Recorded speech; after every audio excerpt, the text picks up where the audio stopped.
My name is Mathias Verraes. I'm a consultant. I own a small consultancy company. We do, just a couple of people, we do modeling and analysis, architecture, software design, strategy, that sort of stuff, for everything ranging from startups to banks. So sort of, well, DDD as a living, yes. And I'm also the organizer of Domain-Driven Design Europe conference in Amsterdam next January, 4th edition in 2019. So you should all go there as well. What are we going to talk about? Heuristics, design heuristics. The idea is that I like the idea of a clue bucket. That is something I learned the term from Ruud Malan, the architect. I hope this will not get me into too much trouble. So clue bucket is sort of your toolbox. It's everything that you remember and that you use, your insights, your patterns, best practices, design principles.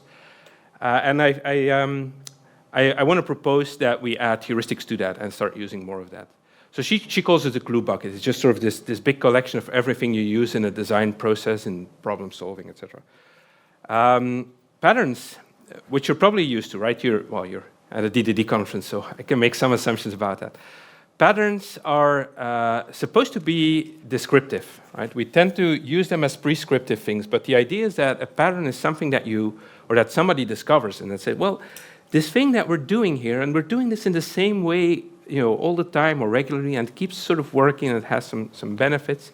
Let's put a name on that. Let's figure out how that works, find like a generic explanation for that and describe it. And a good pattern description has this sort of context to it. This is a sort of generic solution that we applied in these kind of contexts, and that makes it reusable. And we can, by putting a name to it, we can talk about it. It becomes sort of more practical. And then it's sort of, we tend to over-focus on that. Maybe especially if you're sort of new into software, into programming. You're learning about these patterns and you want to apply them everywhere, then you're sort of using them as prescriptions as opposed to something that you discover that you've used it afterwards, right? You find a solution that works. They help you to find solutions, but their goal is more to communicate about these solutions, I suppose. As opposed to principles and best practices, these tend to be more, I got it wrong here, sorry. This should have been descriptive. So now you know why I like Post-its and whiteboards. Try doing that with your Prezi. Patterns are descriptive, principles are more prescriptive, right? This is how you are supposed to do it. They have this sort of quality of universality. They're not always, of course, but they're supposed to be universally true and always applicable. Well, they shouldn't be, I guess, but we tend to lose some context there maybe about how and when they're supposed to be used. We just think about the principles and we apply them almost blindly sometimes. And sort of part of growing more mature as a programmer, as a software designer, I think, is learning to understand that context. And this is sort of what I'm trying to achieve with this talk. Talk about heuristics as a way of having more sort of control and insight in how to make design decisions, right? So this is like this gray area where patterns are sort of what you discover, principles are what you're supposed to do, but heuristics are somewhere in between. A heuristic is a way, a strategy that helps you make some progress in trying to solve a problem, but with no guarantees at all. A best practice supposedly gives you the guarantee that if you always apply the best practice, then you'll always get the best result. Heuristics are not like that. Heuristics are, well, I have this problem. How can I look at it from some other angle, right?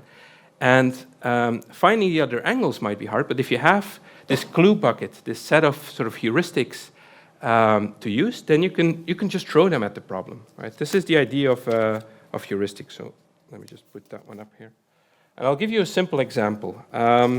You probably know this one, right? It's if you have a couple of objects or classes, It's one I got from a friend of, well, I probably got it elsewhere, but my friend Aaron says, when I have new junior developers in my team, I always teach them this first, that whenever they make some classes, and then they should look for dependencies, and if they can find this sort of circular dependency, then they're screwed.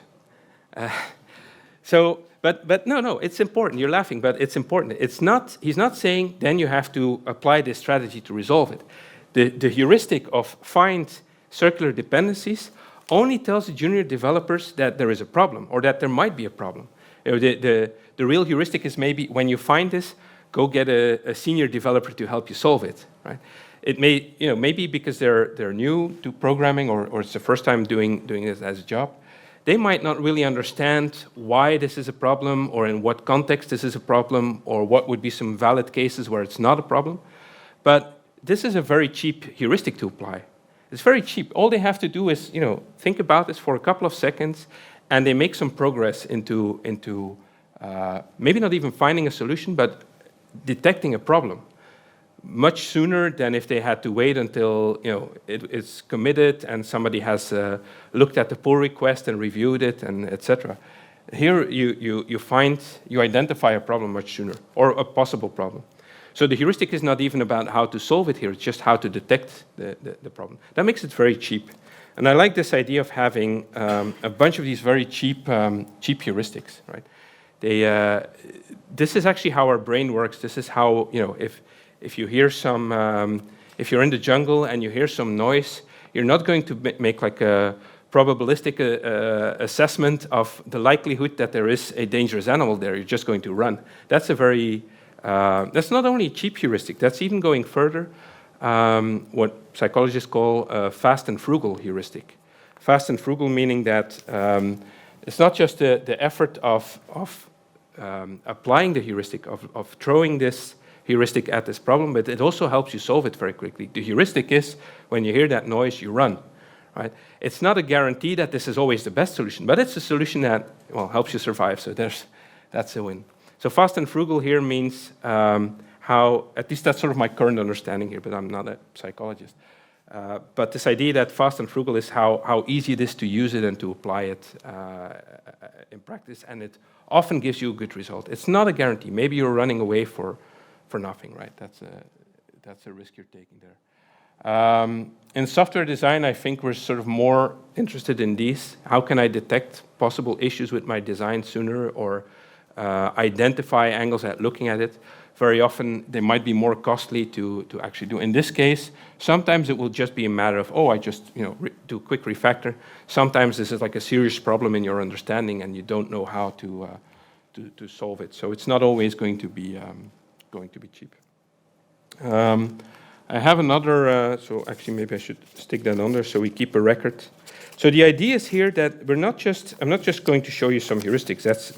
They're not even important, the ones I'm showing you. Okay, this is not always going to be practical. Yeah, well, blue is you have the drawing, but so let's make a legend, right? If you make a map, make a legend. So green is just going to be some of the. Yeah, I should have stuck them on first, I suppose. So red will be forces or constraints. Green are going to be any other clues like patterns or just anything that we want to put up there. And later if we use some events, and we don't care about this anymore. And so another one that you probably know is favor composition over inheritance. This is not, this is usually listed as a principle. I don't think it's a principle. I think it's, even from the naming, right? It's favor. Favor is like this language you use when you have heuristics. It's avoid this, or try this thing, or look at it from that angle. That's how you sort of recognize. Maybe that's a heuristic for identifying if something is a heuristic. But favor composition means over inheritance means when you have inheritance, at least look at it and consider if you could actually. And if you're not sure, but you find a solution where you use composition instead of inheritance, then maybe you should do it, even if you're not sure if it's the best one. So why is this interesting? How does this help us make decisions? Well, It gets more interesting if we start applying another strategy, which is whenever you are faced with a design problem and you think you understand, you have some idea of what you want the solution to be. In this example, I'm going to use composition to solve this. Then your instinct should be first to identify the heuristic that you're using and saying, I have this better design here. Wait, why is this better? What heuristic did I apply to move from this design to that design? Well, in the back of my mind, I was maybe thinking favor composition over inheritance. Right? So I applied that. So you identify the heuristic. You distill, what Rebecca Versbrock calls distilling your personal heuristics. Well, this is not just a personal one, but it's this idea that first you identify your own heuristic, and then you go one step further and you say, well, what competing heuristics can I identify? Is there one or more heuristics that I can find, maybe in my toolbox, right? Maybe in my clue bucket, that I could apply to this problem to see it from another angle, to find reasons not to do it. What could be? So now the work starts for you. So I think Andreas has a microphone. If you have any ideas or anything you want to say, just raise your hand and he'll come to you and he'll give you the mic. So what I'm looking for now is if you can come up with reasons why you would want to do inheritance instead of composition, right? Do you have any ideas? Should I give you like 5 minutes or? Who uses? I think I haven't I think I haven't used inheritance in like 2 years. I can't really remember the last time I did it. So, Mike, just wait for the microphone. Maybe. Yeah, I just use it whenever I want to use the template method pattern. Just looking at it as an abstract class, as basically a class with holes in it. And if you want to basically parameterize behavior, this seems like an easy thing which is supported by languages. Yeah. So this is one competing template pattern. I'll try to write legibly. Yeah, so this is an example where you might say, well, actually here, inheritance is a natural fit. So this sort of, they compete, right? They give us two. So, and it's a cheap one. You look at it and say, well, is this the template pattern? No. Well, okay, then it doesn't apply in this situation. This only takes you like a couple of seconds to evaluate this heuristic. Anybody have any other ideas? Anything in? Yeah, sure. Just wait for the microphone. I think it's a little bit the question of is or behaves like a. Is it an interface or is it the same class of things? Yeah. So when would you say that something is a? Do you have heuristics for that? I cannot name them. No? Okay. Anybody else who has ideas or recognizes this as, do you use this heuristic? Is this something that you have thought about? I see some people nodding. So is, or how do you say it behaves like? Yeah, so that might help indeed. I have something else. Let me just try to document it here. I'm not that good at talking and writing, but should be good. In the end, it's not about the ones that we find here today. It's about sort of showing the method of finding them. So the ones that I was coming up with, going one step further, I was looking in my toolbox, do I have actually competing heuristics here? And I couldn't really find something straight away, but I found some others that I thought, maybe they can move me in the direction of finding a heuristic that applies here. So one that I have, for example, well, it's not mine, it's one from Eric Evans. It's a DDD heuristic. Eric always says we're not trying to model reality. We're not trying to model or complete understanding of reality in our domain model. What we are trying to do is make a model that is useful, that helps us solve problems. This is this idea of the George Box quote: "All models are wrong, some are useful." A good model is a useful model, right? Or how you find useful models by trying to find more models, by assuming that there is not one single correct model, but look for. So actually, we could even call that the core DDD heuristic is that assume there are multiple possible models. Let me just write assume multiple models. That should be good enough to remember it for now. So that's a heuristic. which has nothing to do well, it has something to do with it in the sense that if somebody tells you, well, no, there's only one way to solve this, then you say, well, no, my heuristic here says that there's probably more ways to solve it. And what are those ways? Oh, shit, I don't know, but let's look for it at least, right? And the other one, so the one I was saying is you don't try to model reality, you try to model some abstraction of it that gives you some use. So that should be valid for us, right? That should be relevant. We're not modeling reality, but we are modeling, something in the domain, right? Not all of it, not every aspect, but it's still driven by the domain, obviously, I would say. At least in this conference, I can say obviously without having to explain that. So here, this might give us some direction to look at this heuristic and find competition. So here, at least, it gives us something. It's not really competing, but it's maybe related. I have another one which has nothing to do with this, but it's something I use very often. It's when I'm looking at some problem in the domain, and there's some concept there that is immutable in the domain itself, right? So it's something that doesn't change. It can be some values, for example, and then you use value object, but it can be some concept that is maybe at the end of its life cycle and stops changing. And a typical example there would be an invoice. Once an invoice is sort of ready and signed off and you send it, you don't change it anymore, right? You can't. I mean, you can change your copy, but the one you sent to your customer, you cannot touch it anymore. Except by breaking and entering, which, maybe that's another heuristic, is that if your solution involves breaking and entering, maybe you should find another solution. So the idea is that if something is immutable in your domain, then find a way to model it immutable in your code. So this invoice object, if it's the moment it's sent, there should be no way to modify that state anymore, right? That's just a generally useful heuristic, I would say. So if we start, somebody was offering a suggestion, or oh no, okay, I thought I saw a hand rise. So if we look at these heuristics here, we're not modeling reality. These are somewhat competing, right? Because if here we're saying that model this as it is in the reality, model it as it is. Here I'm saying, well, that's not the goal itself. So these, they can probably work together if you say, well, if the immutable aspect of it has some use, is useful in this domain, then these two are not competing anymore. They just sort of work together. Does that make sense? Or am I? So in the case of the invoice, modeling it as immutable in the code because it is immutable in the domain. What's the use of that?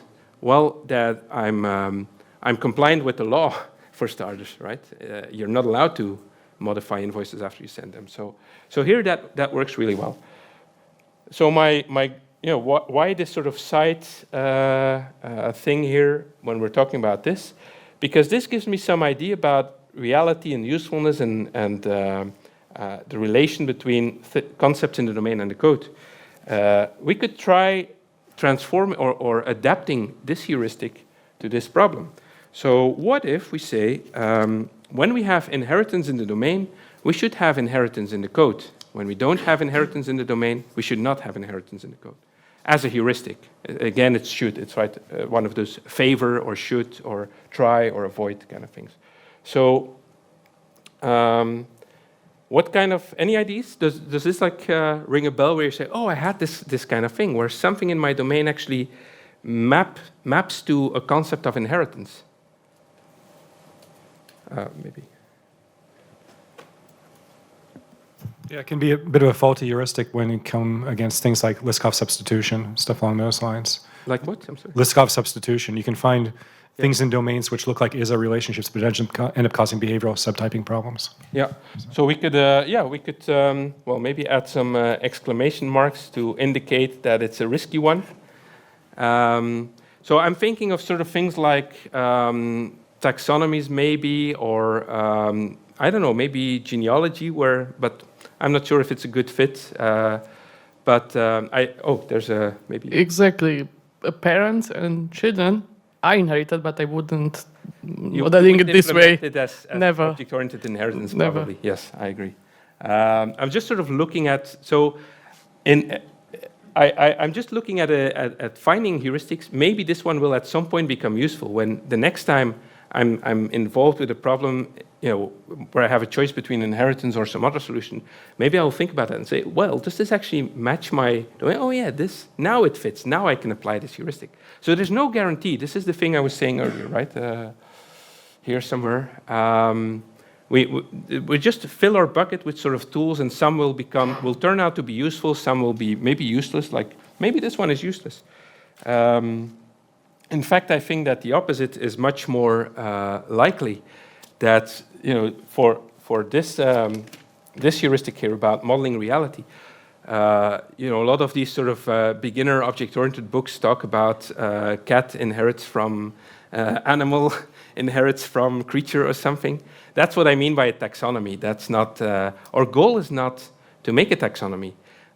There's no, if so here the inheritance one, we could actually say that it's only useful if the solution benefits from having that inheritance modeled in the code, right? So we have sort of almost a competing heuristic between these two, or some qualifier maybe.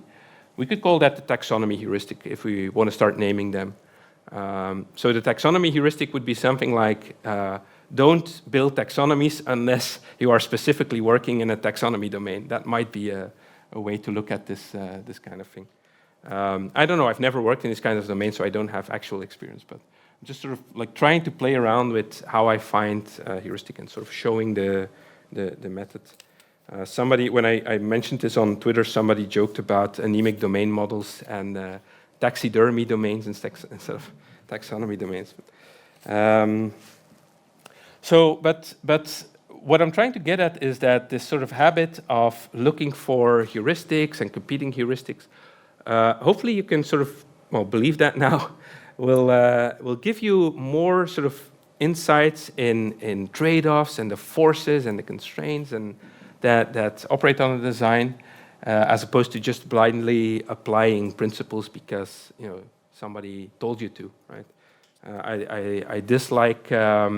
What happened is if you maybe look at the history of design principles, people started looking at, okay, if we do these things, then the code is more maintainable in the long run, or it's easier to change, or it's harder to change, and they sort of started talking about it and finding sort of underlying forces maybe and expressing those as principles like single responsibility principle, and explaining that if things change together, we want to keep them together, and if they change separately, we want to separate them so that we have the freedom to evolve them separately. That's sort of how this reasoning came, and then people started naming that something like single responsibility. And then they made an acronym for that, SRP, and then they grouped it together with 4 other acronyms and said, from now on, you only have to care about these 5 acronyms, which is solid. So they made an acronym of the acronyms.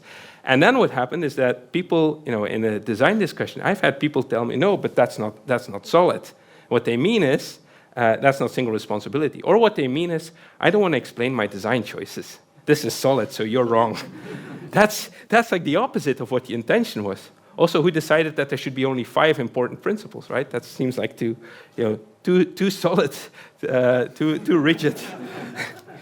So what I'm looking at is more like a method for more deliberate design, where the method involves maybe looking at. Let me just put that one up here so I can put that one there. So the idea is that you look at, of course, we're DDDers. We look at the domain. We try to really understand the domain and not just learn the rules from the business, right? Or tell me what feature to build next, but what are the forces here? How does this business assess risk? How much do they care about certain risks and other risks? And the balance between making more money and taking more risks, and how that works in this domain, and what kind of mindset do they have? How do they look at customers? What kind of users are they? Are they employees that get fired if they do stuff wrong, or are there millions of users that we have very little sort of control over? All of these sort of things affect our understanding of the domain. And then we can look at technical aspects, of course. Sometimes I hear people in DDD community saying, "Oh, technology doesn't matter, database doesn't matter." Well, of course it does. Of course it does. You need to be a good technologist to do good software design, even in DDD. Context, I wrote forces, constraints, assumptions.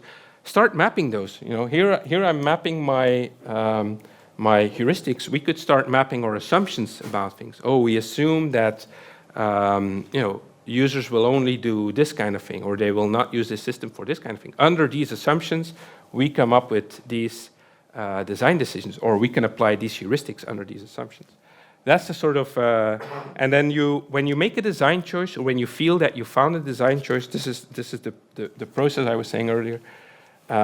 You distill your heuristic. You say, wait a minute, stop. Before we actually do this implementation here that I just came up with, why do I like it? What maybe implicit heuristic did I apply to find the solution? Name it, write it down, and say, what competing heuristics can I find? Right? Is that making sense? Because now you're going to have to do it for real. And then, I got another post-it, which is sort of this process that I was doing here, where I look in my clue bucket, in my toolbox, for things I can use to maybe find other heuristic and generate, even if this was maybe a crappy one, right? This one isn't tested in reality, but I generated heuristics from heuristics and find ways of looking at things. Yes? Any questions about this stuff? If you don't have questions now, and then you're not working in the next part, and it's on you. I warned you. You can still leave if you hurry.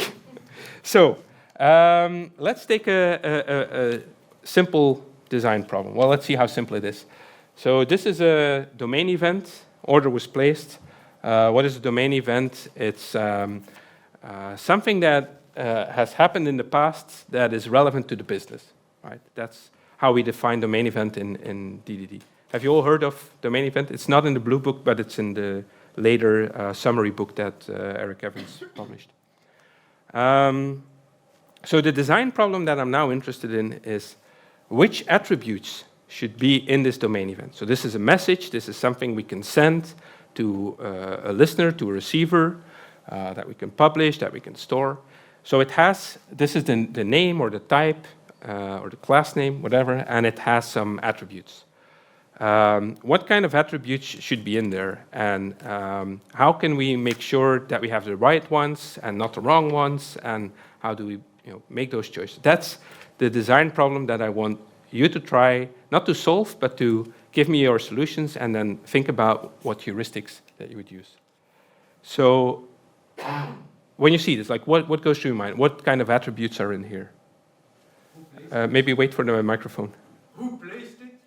Yeah, but then it's not on the recording. That's why we need the microphone. Who placed it? Yeah, so that's like a customer ID. That's all. Here in the front. Come on, Andreas, run.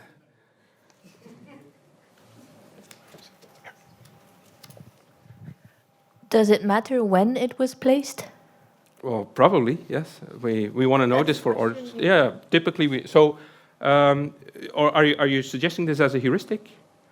Yes. Yes. Okay. So yeah. Okay. Let's write that one down as a heuristic. Order ID. Order ID. Yes, of course. So timestamps, and I will.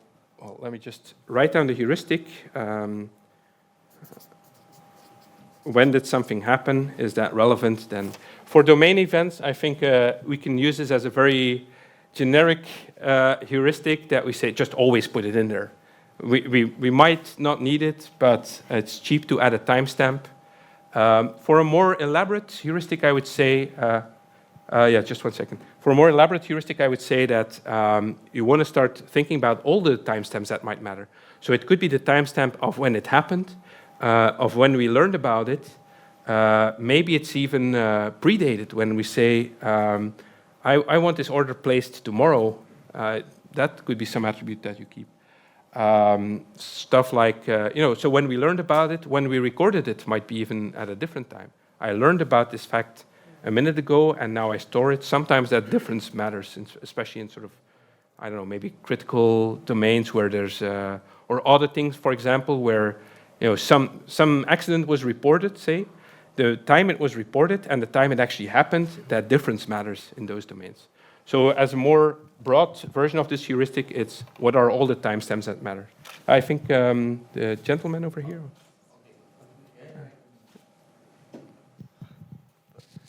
Yeah, I would say I will first check who's gonna react to this event and collect all the needed information and just put them in the event. So. Yeah. So who cares about this? Right? Yes. I think. Go ahead. What was ordered? Yes. Thank you. So probably this is like order lines and quantities and prices. So. All of that, of course, should be in there. Yeah, I think there's going to be some more stuff like maybe if there was an employee involved as well, maybe it was by phone, so it could be like a medium, could be some other user ID if it's different from the customer ID. There's a whole bunch of stuff there that we could do. So and we already found a couple of heuristics, but I'm now looking at more heuristics for deciding, should we put all of that in there, or only some of it, or even more stuff? Should we, for example, well, let's start with that. Should I put the name of the customer in there? So first of all, now think, have a gut feeling. Should we put the string with the customer's name, or maybe the company name, in there? First, think for yourself. Just intuitively, what would you pick? Who would put it in there? Who would not put it in there? Who did not raise their hand? Who did still not? No. So if you didn't raise your hand, did you not raise it because it depends, or did you not raise it because you didn't know? Let's say you didn't know. Okay, it depends. Okay, it depends on what, right? Now we're. Well, it depends how. Like, if you have an actual customer entity, then the customer ID point to that. The customer entity would. If you have an actual customer entity, the customer entity would hold the name, and then the customer ID would point to that. But if, say, it's like a guest checkout or something like that with no customer entity, you might want the name on that so you can, put their name on the email or something like this. Yeah, so there's some sort of domain context here, and yeah, absolutely. So for me, it would depend on the context. What's the purpose of that order was placed? Well, what do I want to know? That we can send something to somebody and that they pay us for it. That would be the purpose, of course. But what more context are you looking for? Well, do that person need to know the customer? Well, we need to somehow send it to them. So I'm trying to see if... to the customer, you mean? Ah, okay. Yeah. Okay. Okay, so I would be looking for when do I need the information. If it's instantaneous, then I would put as much context information in the event. Yeah. So you're talking about the consumer of the message. Yeah. For example, if I want to send an email, your order was placed, we received it, then I might want to put the customer name in that email, and it's not likely to change over the next couple of milliseconds. So it'll be cheaper to put it in the event and then use it for sending the email than having an actual lookup and having to query the database and get the information out. Yeah. So let's discuss that. It's sort of there's a couple of things you touched on, right? There's the immediacy when I'm seeing this event as a receiver, as a consumer. Am I seeing it now or am I seeing it later? That's something that you... So we were, another way to do this would be to actually model our assumption and saying, we were assuming something. So some of you were probably assuming we see this event immediately. Some of you might have been assuming that we see it at some later time. Well, how to write this? Consumer sees it now. Could be not too fast, I can't keep up. I know you're eager, but... So when do we see it? Could matter. And then I think you touched on, I was writing, but I think you touched on the name could change or the email could change. Yeah, well, if I just put a reference to the entity and then I'm assuming that things might change and at the time that I'm using it, I might have a different, maybe shipping address or something. So if I order something that will be shipped in 3 months, it makes sense to have the ID and then look up the actual shipping address at the time that it's sent. Yeah. If I'm just sending an email saying your order was placed, then it's instantaneous. Yeah. So a very generic heuristic that we can use there is start having the concept of time in there. I think that's maybe the biggest one, the most useful one. That's not always verify. Are we making assumptions about the immediacy of something or time passing? How much time passes? This is the kind of when you're interviewing domain experts. This is the kind of questions you need to ask. Does this happen immediately? Does this happen, in a year? What changes in that period? And then even, when you talk to domain experts, again, context. When, as a programmer, when I tell you immediate, you think of a transaction. If you're, a business person and you say, well, I want this done immediately, you mean by the next business day, maybe. I put it on somebody's desk and on Monday they're going to read. If you're an accountant, maybe immediate means that you want to have all the numbers from the previous quarter before the end of this quarter so I can publish my report. That's immediate, it's 3 months. So immediate has a very, time is, this is what I'm asked the most questions about. When does this happen? How long before this next thing happens? What can change in between? What sort of constraints are there? What if a constraint or an invariant or a business rule is not met immediately, but some time goes by? In most domains are actually much more comfortable with eventual consistency than we're used to. Banks used to do monetary transactions by horse, right? That's a transaction. That takes some time, right? So that's most definitely a big one there.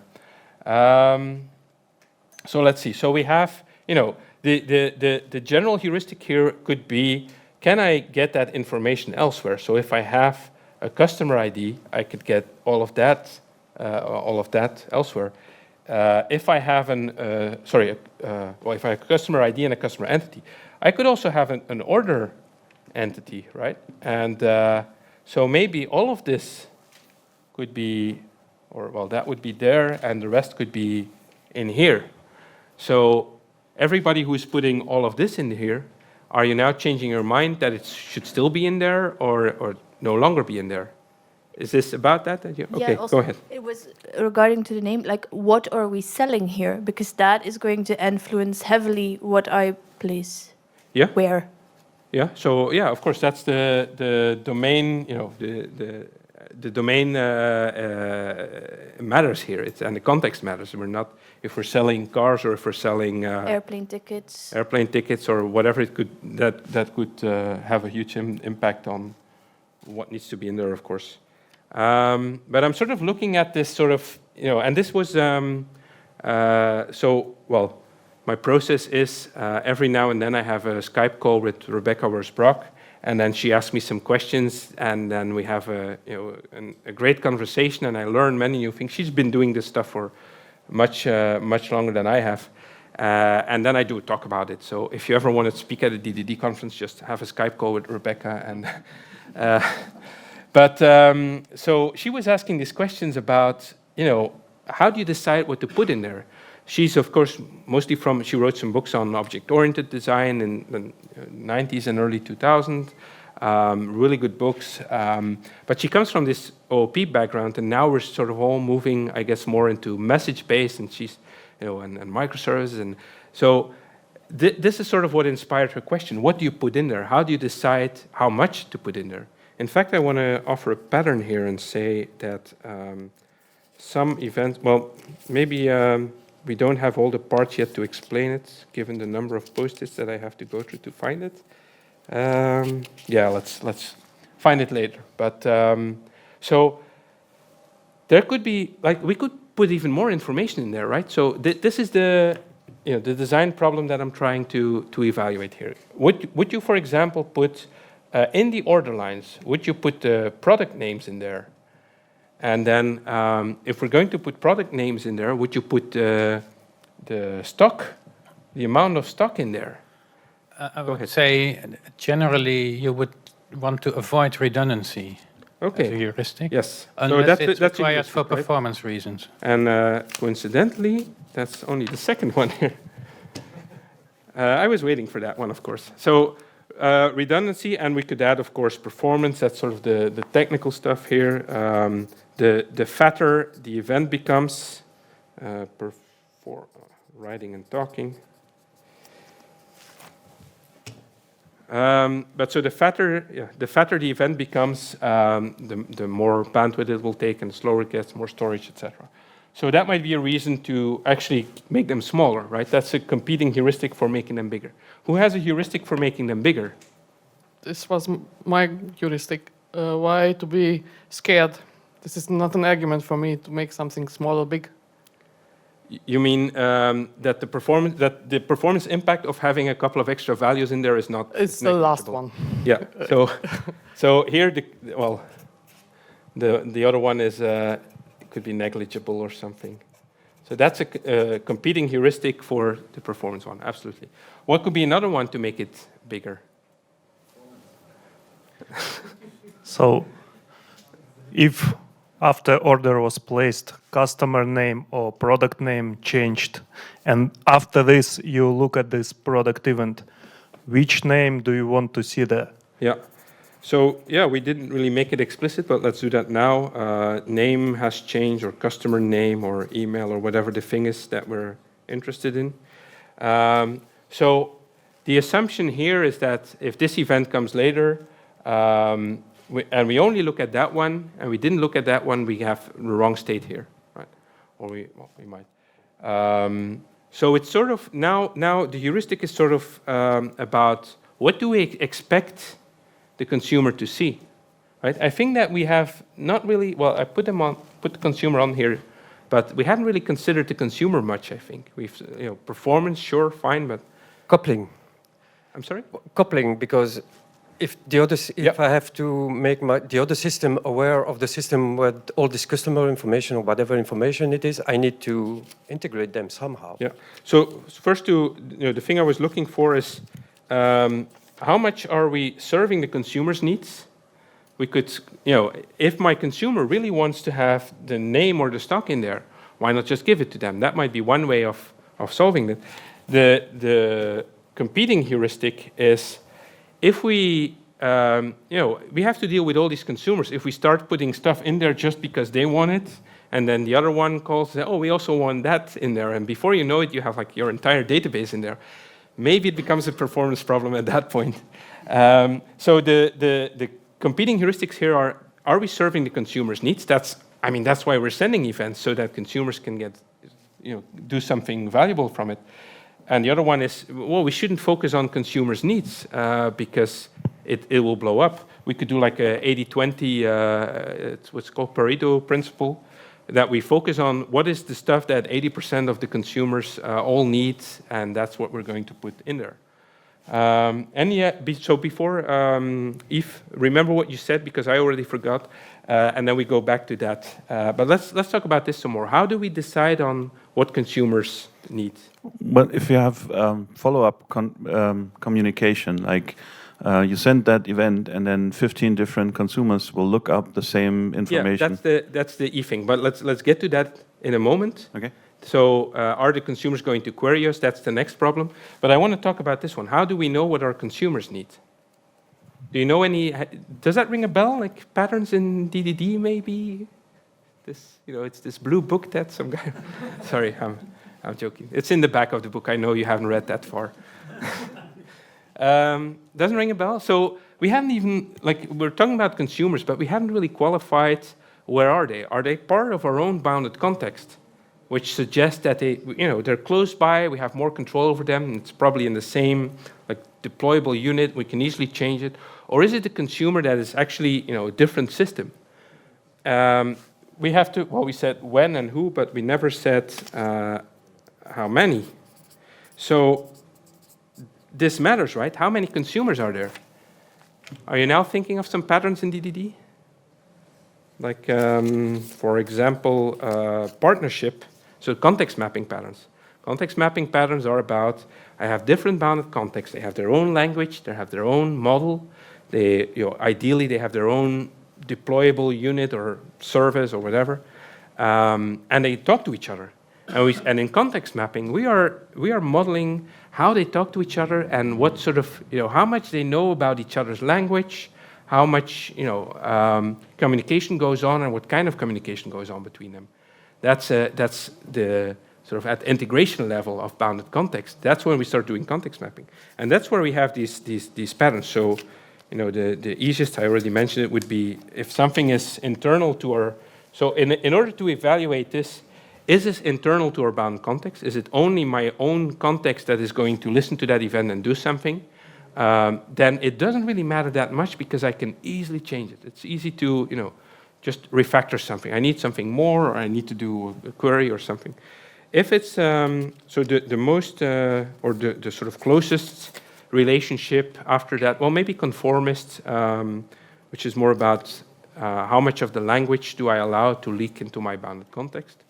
But a little bit, more distance is a partnership where two bounded contexts are, it's more like an organizational pattern even, where it's two teams working on two bounded contexts that work closely together, and that can have these discussions. Okay, if we need this thing, so if you could make that one change to your API, then this is going to be very easy, right? We have good communication bandwidth with them.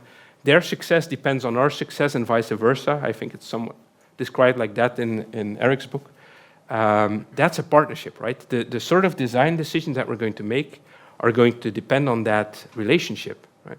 If it's more like, let's say that we have some bounded context that has maybe 5 or 10 other systems depending on it, from other teams maybe, then we're going to be more in this sort of 80-20 thing, but it's still a close relationship, right? Customer-supplier relationship or pattern in domain-driven design suggests that we do meet with them, we do try to serve their needs, but we are sort of serving the needs of these 5 or 10 consumers and trying to balance that, right?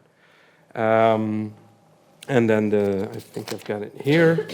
The sort of on the other end of the spectrum is an open host service where, imagine something like Google Maps, where you have thousands or millions of clients. We're not, of course we care about their needs, but we're not having like individual meetings and feature requests from the millions of Google Maps clients, right? So we're balancing the kind of integration pattern or context mapping pattern that we're in is going to help sort of give us some insights on this design decision of the attributes that go in there. Right? So this is not, if you read the book and you think this is just sort of theoretical, exercises. No, these are real patterns that describe how bounded contexts relate to each other, and they, the point of a map is always to get you from A to B. That's what to help you navigate. So a context map could help you navigate these sort of design problems. Even. Yes, making sense. So what I think Yves, what were you getting at again? Coupling between the systems. Yes. What kind of coupling? If I only have I'm making assumptions, of course. If the consumer does need the name of the customer and only has the ID, it has to query some other system to get the name. Yeah, I thought I had some post-its, but I can't seem to find them straight away. But I can just write them, of course. So the kind of coupling that I'm looking for here is actually temporal coupling. Yeah. So the idea is that if I get an event with only, let's say, an order ID in there, then the only way to do something useful with that is to query the source of that event and ask it, what was that order? What did it look like? So I've even, in the chat with Rebecca, I said, well, to me, this is not even a domain event anymore because it's so thin now. There's only an order ID in there. It doesn't tell me what happened. Well, it has the name still, order was placed, but it tells me nothing else. So I started calling that a notification. So I don't know if it's the best name for it, but right now that sort of fits my mindset. The notification is, hey, something happened. That's it. If you want to know, come ask me. It's like the headline of of a newspaper article, if you want to know what actually happened, you have to read it. Right? You have to go back and send this query. So that's where did I put it? So temporal coupling, the fewer attributes are in there, the more we're going to have to query, the more we have to, the more dependent we are, the more coupled we are. Temporal coupling in the sense that this system needs to be online at the time that the consumer wants to know what the order was like. That reduces our autonomy, right? I received a notification, not an event. I received a notification. I have to go check, and if it's not online, then I can't do anything. I can't ship the order or whatever my job is. So autonomy goes down. Resilience of the entire thing goes down because one service going down causes all the others to stop functioning. So that might be a good reason to start looking in the other direction. To have, instead of a notification, have an event that has more attributes so that we're not depending on it. But of course, we're still now in the, so we have sort of, some, it might, there's probably, we can probably find heuristics for saying a notification is better in maybe these sort of circumstances. But is that making sense, notification versus a domain event that has more information? All right, you want to, how are we? I don't yeah, maybe a competing heuristic, GDPR compliance. If you have something that is highly sensitive, you maybe don't want to put the customer or user's name in the event because you would need to make sure that you can lead the record and have it not associated with the event anymore. Yeah, so that might indeed be a good one. You say, I think in Germany there's a word for it called Datensparsamkeit. How do I pronounce that? Okay, I'll not try that.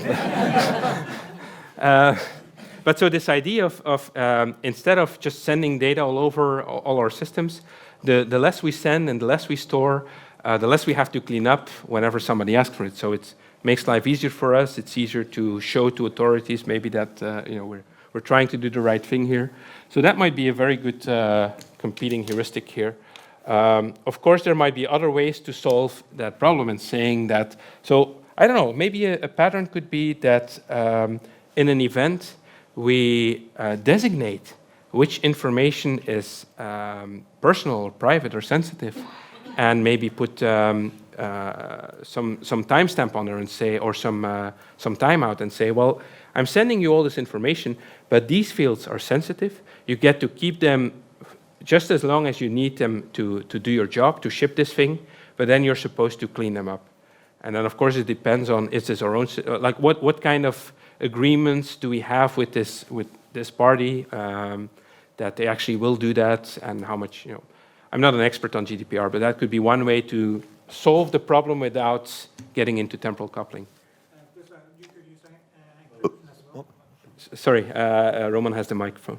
But so you were saying encryption, so that might be another way to look at it. And then the idea is that you throw away the key, but that's not, that's not a very good guarantee. Throwing away the key, somebody might still invent a better way to break it. And so Roman, you were asking? Yeah, another maybe competing heuristic for this Datensparsamkeit is what I always use a lot when I design events is because I think events are fundamental for business processes. So I want to really model the business process. And I think a good heuristic then could be how would the event or how would the order or this thing look like if it wasn't done in a computer, so on a paper? Which information need to be in this event if we have a business process that works like this?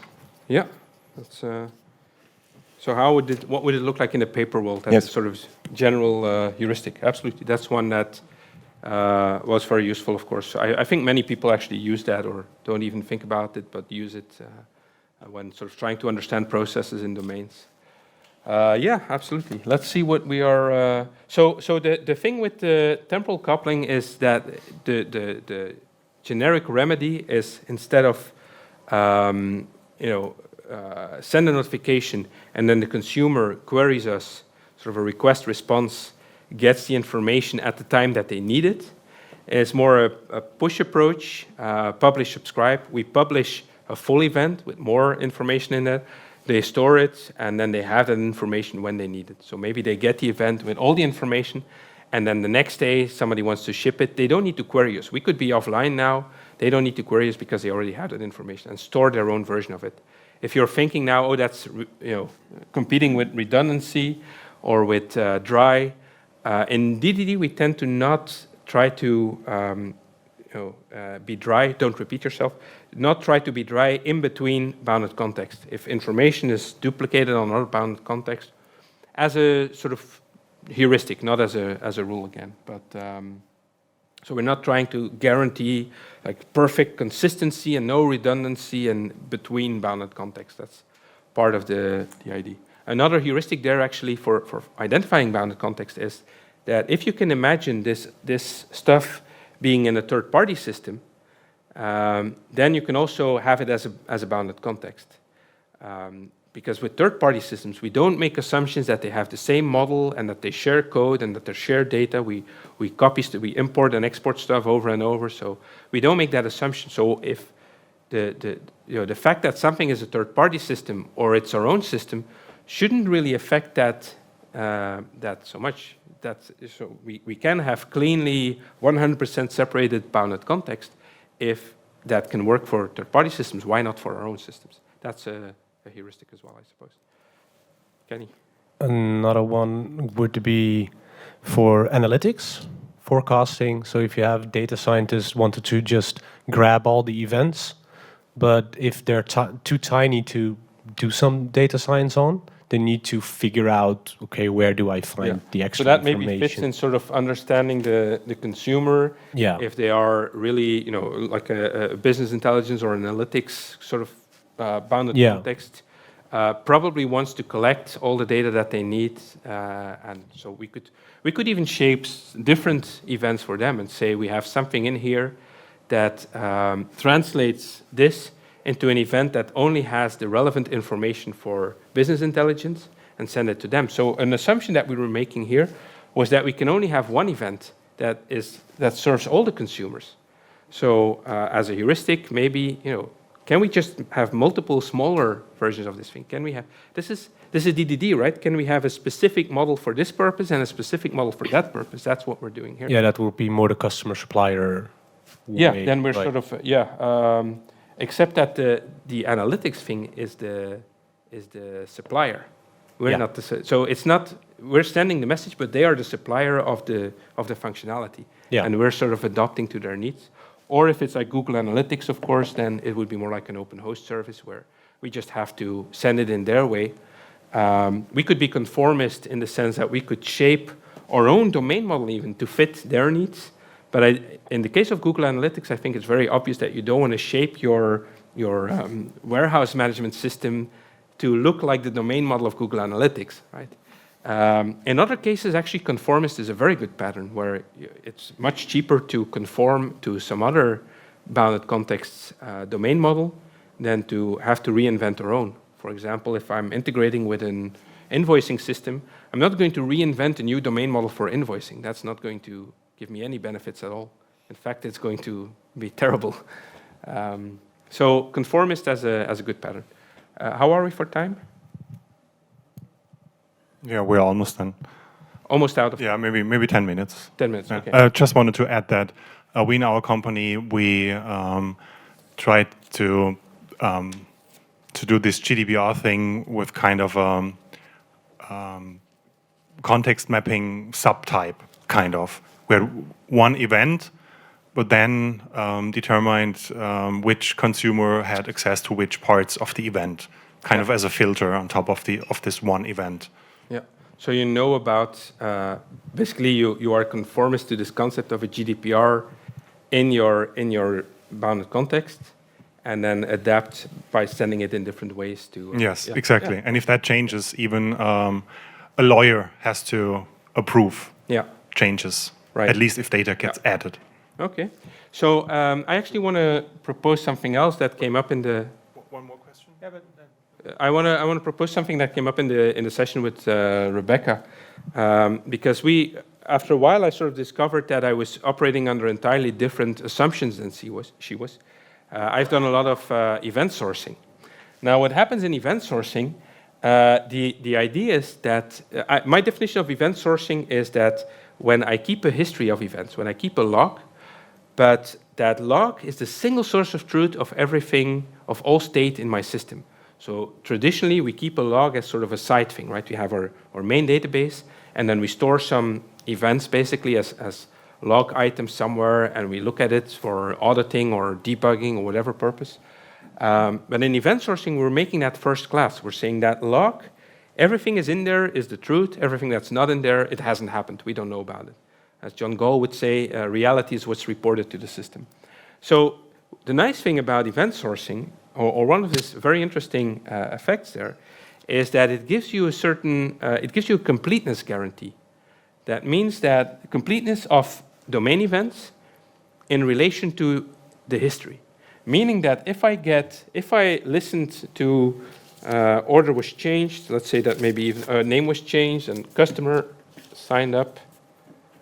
So customer signed up, the name, maybe they changed their name, maybe they placed the order, maybe, well, maybe before they even have, no, that doesn't matter actually, let's ignore it. So the assumption is, if I see all the events, if I'm a consumer that receives every event, then in here, there is only information that I didn't know about before, right? So here I know about the customer, here I know about the new name of the customer, here I don't need the name because I know the name. I don't need the address because it's here, for example. So the completeness guarantee is that if I see everything, then every event only adds the delta of the attributes that have changed, right? So that gives us actually heuristic. Sorry, I was distracted by Marco, but that gives us a way to determine what should be in there, what attributes should be in there, because now it's only the ones that have changed since before. Maybe if, so another example might be order was cancelled.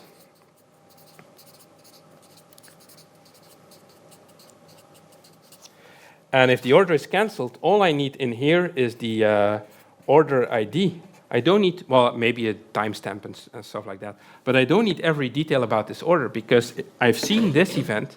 If I know that it's cancelled and I know the ID, I already have that information. That's how it works in event sourcing. Event sourcing is not the only way to achieve that, but event sourcing, because it has this single source of truth property, it forces you to have this completeness guarantee. So my assumption was, so I didn't understand why Rebecca couldn't understand how I decided on attributes because I had made that assumption of events sourcing. So then we started sort of discussing, I like this concept of fat event. I think I got that term from Greg Young. Fat event is if you have event sourcing and every event has the delta of what you don't know yet, what has changed, and then you add property. So here, if I add the customer name again, now it's a fat event. That name attribute is fat. It's redundant, right? So now the question is, when do I add more attributes to this event than I need to avoid redundancy? And now we can start looking at, so I really like this one about immutability. Related to that, we can start saying, well, should I put the name in there? Well, the name is mutable. I have evidence that the name is mutable. So if I put the name in here, so it's not because I have a completeness guarantee that everybody is in fact going to listen to all events. I might only be interested in that, but if the name is in here, then I'm going to, at some point, I will have the wrong name because I won't know about the name change. So the heuristic could be that besides the essential information of the event, if I add more information to that, then if it's mutable, it's unsafe. Right? Or I could separate it. I could say, well, this field is mutable. This is a fat field or fat attribute. It's mutable. So use it at your own risk, right? Or only use it immediately, but don't use it in 3 months. That could be one way of doing it. So then the question is, of course, what about, are there attributes that are safe? For example, here I have the order was cancelled. I only need the order ID because I could listen to that event, and from that one I would know the customer ID. So here I can derive, if I can keep track of this, keep a map of order ID and customer ID, and then if I get a cancelled event, I can determine the customer ID from that. But the customer ID never changes anyway, and the order is immutable in the sense that we're not going to move an order from one customer to another. The customer ID will be stable. So the competing heuristic, or well, not really competing, but the heuristic could be that if I have attributes that are never going to change, it's safe to put them in there. In fact, I would go as far as saying that we should probably put them in there because there's no performance hit. Just adding another ID in there is not costing us anything. There's no risk of it changing. It actually reduces the effort for the consumer because I don't need to keep a map of or a lookup table of order IDs and customer IDs. So it makes a lot of things simpler, right? So now I have sort of this space where I can think about notifications. They force me to go have a look of what exactly happened. Domain events have a completeness guarantee. FAT events have redundant information, and in that redundant information, we could make a distinction between attributes that are safe and immutable and stable, and attributes that might evolve over time, and maybe attributes that are sensitive or that we are supposed to throw away after a certain time. So we have sort of a much richer space where we can start playing with solutions as opposed to just, I don't know, having a very simple, straightforward one solution fits all for what a domain event is supposed to look like, right? So I had more stuff, but I think we found some really good ideas here. So I know maybe you're now getting awake and finding more competing heuristics that we could apply here, but I just want to sort of finish and see if, does this make sense? Do you see what the purpose is? Any questions about this approach? I'm sorry? It's just simply great. It's great? Okay. Because I'm doing all the time, but I never had the name. And the name is Heuristics. Yeah. It's not a Baugefühl, it's something... Yes, that's a huge difference. So I think the term you were using, in Dutch we have buikgevoel, so it's the feeling, the instinct. Yeah. Yes. I'm sorry? Gut feeling, yes. Yeah. So that's the process, right? You have a gut feeling because you have experience, you have designed many, you have written a lot of code, you start feeling why something works and why not, but you never labeled it. So that's the distilling your heuristics thing. That's put a label on it, and now it becomes tangible, right? It's like a thing that I can touch and move and say, well, how about this one? Oh yeah, but this one competes with mine. And you get sort of in a higher level of thinking about software design. So I hope you thought this was useful, and I'm around tomorrow if you want to talk about this. Thank you very much. Thank you.